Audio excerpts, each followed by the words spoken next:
This recording is going to show you how to do a grid type quiz. So in Google Quizzes, we are going to choose a question,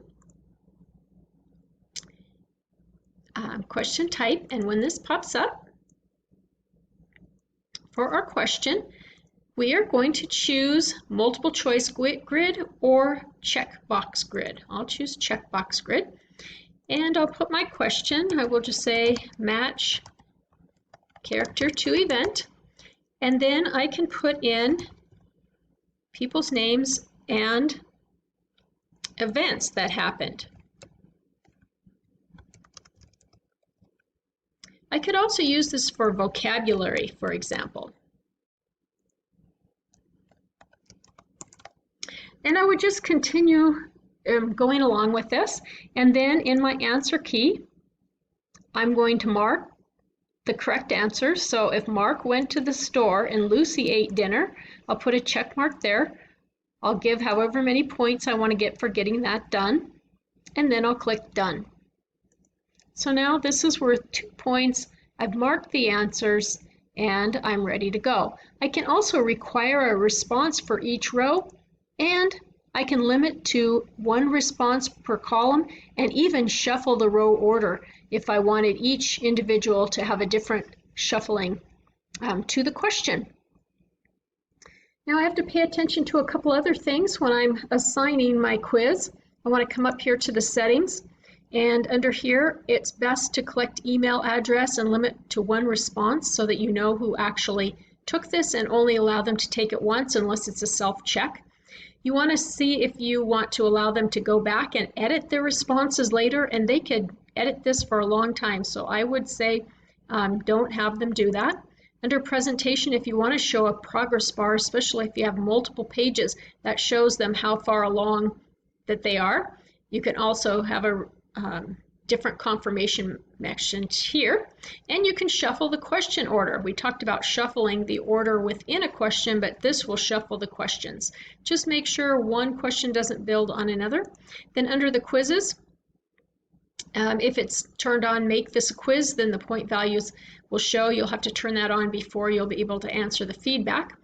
And then when do you want them to get feedback? Immediately after they submit, it will show them what they got right, or later on after you manually review these and return it. And what do you want them to see? The point values, the correct answer, and the missed questions? Uncheck if you don't want all of those. Click Save when you're finished.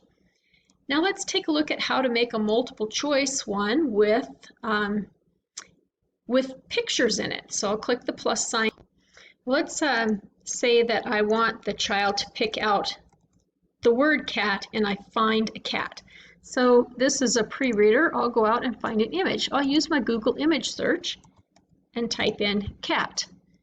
And I find the cat that I want.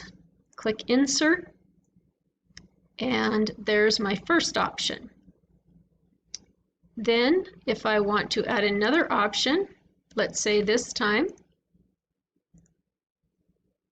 I'm going to Google image search. I could also upload from my pictures that I have saved on here, or I could bring up my camera and take a picture if I wanted to.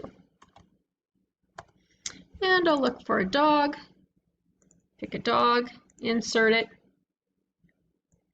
Then I don't want to forget my answer key, and I'll make it worth 1 point, and I'll put a check mark on the one that is correct. I can also provide answer feedback. And I could say, look at the eyes and nose. I can also provide audio feedback. I'm going to use Vocaroo. So I will go out to Vocaroo and click this and record. So a dog has a little bit different eyes and nose, and sometimes the ears, so pay attention to that when making your choice. And cat is spelled C-A-T. Save and share. I'll highlight this link, and then I'll paste that link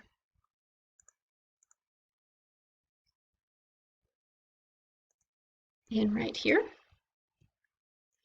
And I can also paste it here for audio. And click Save. And now I have some audio and I have the written answer to give feedback to the students. So that should help you with some options on how to do audio, how to adjust your settings up here, change your settings, and also take a look at the settings on each of my multiple choice. Make sure they're required. If I want a description and shuffle the order, I can do that. One last thing is under this triple dot, I can go to Preferences and I can make all questions required and save. And then every single one, I don't have to remember to turn on the little switch down at the bottom. All of them will automatically be required. So I hope that helped you work with Google Quizzes.